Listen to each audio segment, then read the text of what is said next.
And no one, I mean no one, is paying to see Angel Reese attempt to play basketball. Hell, not even Mama Reese is paying to watch this lack of skill. When CaitlinClark suffered a left quad strain on May 25, 2025, the WNBA could not afford to ignore the picture painted by the numbers. The impact on the league's economy was immediate and devastating, and as Clark gets ready to miss at least 2 weeks of play, the stark contrast between her magnetic appeal and the rest of the league has become unavoidable, forcing players like Angel Reese and the struggling Chicago Sky to face an uncomfortable reality about star power in professional women's basketball. You can't tell me that the CaitlinClark effect isn't real. You knew when news broke yesterday that CaitlinClark was going to be out for a few weeks, that ticket prices were going to go down, but I never expected them to go down 71% for the rivalry game. When the WNBA's carefully crafted economic momentum collapsed like a house of cards, ticket prices for the Indiana Fever games fell by an astounding 42% overnight, from an average of $1,370 to just $80. This wasn't a slow decline or a market correction. Rather, it was an instantaneous realization by fans in the marketplace that the product simply wasn't worth the same price without Clark. Indiana Fever ticket prices to games over the next 2 weeks have dropped 42% since CaitlinClark's injury announcement. An average ticket price of $137, all the way down to $80. People are selling their tickets, definitely can't get face value, so what do? They just continue to lower and lower and lower and lower and lower the price. As word of Clark's absence spread, the Chicago team, which had made a significant investment in moving to a larger venue, saw its ticket prices plummet. The team had moved their upcoming June 7th matchup against the Fever from the 10,387-seat Winrust Arena to the massive 21,000-seat United Center, specifically to accommodate the anticipated Clark crowds. The get-in price for what was supposed to be a marquee showdown dropped from $86 to just $25. The financial implications were swift and severe. Game to the United Center, the home of the Chicago Bulls and the largest arena in the NBA, expecting a marquee matchup between Clark and Sky forward Angel Reese. Now here's where it gets sweet, all right? It gets real interesting right here. However, uncertainty looms as ticket prices for the game have plummeted dramatically following Clark's injury announcement. Oh my goodness. Since it became likely she will miss the June 7th game, ticket prices have dropped a staggering 71%. Oh my goodness. Following from an entry price of $86 to just $25 according to TickPick. This economic collapse brings to light a basic reality that many WNBA players have been unwilling to acknowledge. The league's present success is not shared equally among its stars, while players like Angel Reese have received recognition and praise. The television viewership figures tell an even more compelling story about Clark's unique position in the women's basketball landscape, as Fox Sports analysis shows that games involving Clark and the Indiana Fever averaged 1.178 million viewers during the regular season, nearly tripling the viewership of other WNBA games, which averaged just 394,000 viewers. The financial data also reveals a stark hierarchy of drawing power that puts Clark in a tier entirely her own. This is a radical change in the appeal of sports television, not a small distinction or a slight advantage. As I told you earlier, these WNBA franchises that moved games like the Chicago Sky to the United Arena, you're screwed. You're done. You're cooked. Nobody is going to show up to this thing. Chicago Sky can't sell out their own 9,000-something seat arena like it is. They couldn't when they were kind of decent. They're a dumpster fire now. And now that CaitlinClark is injured, the ticket prices for the Fever and Sky game just plummeted to Hades. The May 17th, 2025 game between the Fever and Chicago Sky was a perfect example of this phenomenon. It drew 2.7 million viewers, setting a record for the most watched NBA regular season game in 25 years. The broadcast peaked at 3.1 million viewers, proving that Clark's appeal could attract casual sports fans who wouldn't typically watch women's basketball. If you're enjoying it, please subscribe. When we look at the larger pattern, the data becomes even more striking. Of the 24 WNBA broadcasts that drew at least 1 million viewers during the 2024 season, 21 featured CaitlinClark, meaning that nearly 90% of the league's most successful television events relied on the presence of a single player. The 3 games that drew more than 20,000 fans all featured the Indiana Fever, further solidifying Clark's position as the league's main draw. This single game generated more viewership than some playoff series from previous seasons, highlighting the magnitude of Clark's impact on the league's television product. We know that wherever she goes, she's selling out arenas. The ticket prices skyrocket. Like, even trying to get tickets to Carver Hawkeye Arena when they played the Brazilian national team at her old school was just insane prices. If she's going on the road, wherever she's going, ticket sales jumped by 140%. Average is $312. Like, that's crazy. No team in the WNBA as a whole better represents the harsh reality of star power than the Chicago Sky, who are currently sitting at 0-4 to begin the 2025 season and are in the awkward position of being winless, while their alleged rival continues to make headlines despite the injury report. Angel Reese, who has been Clark's main opponent since their college days, must struggle to stay relevant for a team that has had a hard time defining itself on the court. The Sky's current record is a sharp decline from their expectations, and their inability to win has coincided with a decline in fan and media interest. While the United Center games against Indiana commanded premium pricing due to Clark's anticipated presence, the team's regular games at Winrust Arena are now available for as low as $170 for some matchups. This pricing structure reflects the market's honest assessment of drawing power and entertainment value in the absence of marquee attractions. The disparity is even more noticeable when looking at ticket prices for Sky games throughout their schedule. The WNBA will be reliant on their other stars to maintain the interest of the mainstream. With Angel Reese being the only player with mainstream name recognition, most of the pressure, it is going to be on her to perform. And we have plenty of evidence that proves Angel Reese is not qualified to carry the league. The challenges of the Sky are not limited to victories and defeats.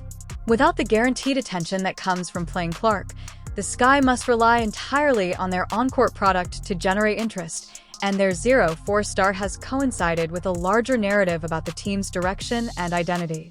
Additionally, the early return implies that the product isn't compelling enough to maintain the elevated attention levels the franchise enjoyed during peak rivalry moments.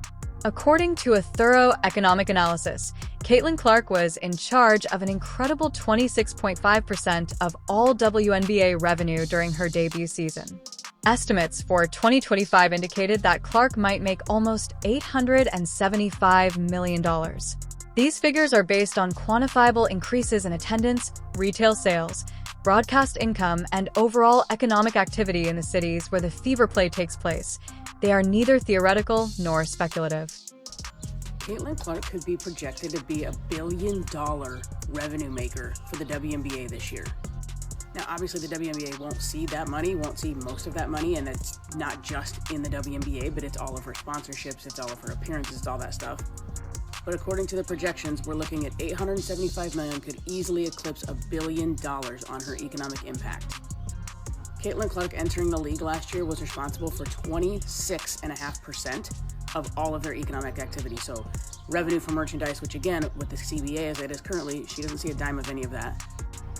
TV, and then ticket sales, obviously, which again, they don't get anything. When ticket prices drop by 42% within hours of an injury announcement, it shows that Clark's value isn't just academic, it's practical and quantifiable. The market's fast response to Clark's injury serves as a real-time validation of this study. Due in large part to the popularity of a single player, the WNBA has established an economic base that offers both unparalleled possibility and substantial risk. The influence of this billion-dollar event goes beyond just game attendance. Fanatics reports that the league's apparel sales have increased by more than 500% as a result of Clark's participation. Due in large part to Clark's popularity, Dick's Sports Goods had a 233% increase in WNBA sales from 2023 to 2024.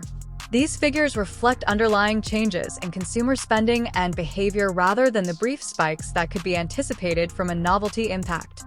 People might be saying, oh, well, the teams aren't really going to suffer. They already sold the tickets. No. You don't understand. If the Chicago Sky moved into the United Center, and let's say resale-wise, they sold all 19,000, well, when only 9,000 to 10,000 show up, they're losing merchandise sales, they're losing food sales, they're losing beverage sales.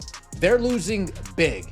They took a big gamble to get into that arena, and they're losing big because it's not going to be full, and those people aren't going to be buying things there. The WNBA is being given a clear signal about the brittleness of its recent success by the current circumstances.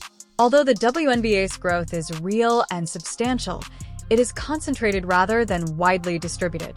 This concentration of star power isn't necessarily problematic in and of itself. Many successful sports leagues have featured transcendent players who drive disproportionate interest, but the WNBA's current situation is particularly precarious because Clark is still early in her professional career and has already suffered her first significant injury.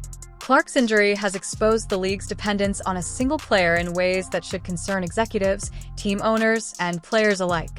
The fact that the league is unable to sustain engagement levels without her indicates that efforts to cultivate and promote other stars have not yet reached the level required to maintain the current momentum. The pattern established during Clark's collegiate career should have given league officials additional warning signs when she was eliminated from the 2024 WNBA playoffs, as attendance for subsequent games fell precipitously despite the fact that those games included compelling storylines and other accomplished players. Although acceptable, the 929,000 viewers for the Las Vegas Aces vs. New York Liberty's semifinal matchup was a significant drop from the 1.8 million viewers that witnessed Clark's playoff debut. The ticket prices. This does not shock me at all. What did I say earlier? The WNBA was about to F around and find out, and these rival teams were going to be in a lot of trouble. Well, they're finding out. Kathy Engelbert, WNBA, you better start putting some respect on Fever fans' names, CaitlinClark's name. Otherwise, this league, we got to remember, they lost $40 million still last year. All right? They're getting a new media rights deal. That thing won't be worth shit. If CaitlinClark was to either get really injured and couldn't play, or decided to just say, I'm not going to play here anymore, I'm going overseas. TV networks have centered their programming strategy around Clark's appeal and injury forces. Thus, her absence has an influence on the entire WNBA ecosystem in addition to the Indiana Fever and their direct opponents. Readjusting expectations and marketing initiatives, the situation also emphasizes the significance of player health and injury prevention in a league where individual stars carry such significant economic weight. Merchandise partners who have made significant investments in WNBA products now have to navigate a marketplace where the primary driver of sales is temporarily unavailable for other players in the league. On the one hand, Clark's injury creates space for other stars to capture attention and demonstrate their own drawing power, but on the other hand, the immediate drop in overall interest suggests that the casual fans Clark brought to the sport may not remain engaged without her presence. When a single player's availability affects league-wide revenue and attention levels, the WNBA's medical staff training procedures and game management techniques become even more crucial. The jerseys, the number 22, the various styles, whether it's a t-shirt with 22, whether it's an Iowa jersey, whether it's a Fever jersey, a throwback, whatever. The amount of people in yellow 22 apparel is stunning. It is more than Peyton Manning ever had leading the Colts to a Super Bowl. It's more than Reggie, more than anybody I've ever seen. I've never seen anything like it. Now she's not going to play, so I'm curious, are we going to have sellout crowds? Are the Pacers going to draw the attention nationally when they play the Sky or the Liberty or the Sun or whoever? As Clark prepares to return, the WNBA must consider a number of important issues regarding its future growth. Whether it is viable to rely so heavily on individual star power or whether effort should be directed toward creating a wider, more spread appeal among several players and clubs must be addressed in the league's expansion strategy. The current state of affairs also calls into question the concentration of talent and the balance of competition. In an increasingly crowded entertainment market, the Chicago Sky and Angel Reese must now think about how to develop their own stars and craft captivating stories that can draw fans in. The Indiana Fever's ability to draft Clark and build around her has given them a significant competitive advantage that goes far beyond basketball performance. Instead of depending on rivalry dynamics that need Clark's presence to have the biggest impact, they must figure out how to create interest and excitement regardless of their relationship to Clark. This means concentrating on winning games, building strong team chemistry, and crafting their own story. Angel Reese and the WNBA have been using race to bring awareness to an incredibly bad product. Once you remove CaitlinClark from the equation, there's no reason for people to watch this league, which is why people haven't been watching Angel Reese throughout her career. The WNBA's recent growth, while impressive and real, is still fragile and concentrated. The league has successfully increased revenue streams, drawn in new fans, and raised its profile, but these gains are disproportionately tied to the presence and performance of a single player. This fact does not diminish the accomplishments of other players or imply that the WNBA lacks talent or entertainment value, but it does highlight Clark's unique position in the sport's current landscape and the obligation this places on both Clark and the league to protect and maximize this asset. Without the NBA giving their yearly donation, this league would have folded years ago. And that's the part that bothers me about the organization, the owners, the players. This inflated ego, thinking, oh, we built this. You didn't build nothing. You're just getting by the NBA charity check. And with this mentality, they have these inflated egos and they're stuck in their ways. They think their way is the right way. This is going to be successful and failed for decades. Finally, a player that's worth paying the money for, CaitlinClark, comes along. What do, WNBA? You beat her up. You treat her like crap. You treat her like she's dog doo-doo, dude. The WNBA's level of support and the durability of its recently gained fan base will be put to the test in the upcoming weeks. If viewership and attendance hold up well while Clark is away, it will indicate that the league has successfully transformed casual interest into a larger basketball fandom. If they fall off significantly, it will confirm that the WNBA's growth is still largely dependent on its biggest star as it navigates this difficult time. There is one thing that is certain. Beyond numbers and awards, CaitlinClark has had a significant influence on women's professional basketball. She has become the driving force behind much of the WNBA's current success, and her brief absence serves as a sobering reminder of the opportunities and risks this poses for the league's future.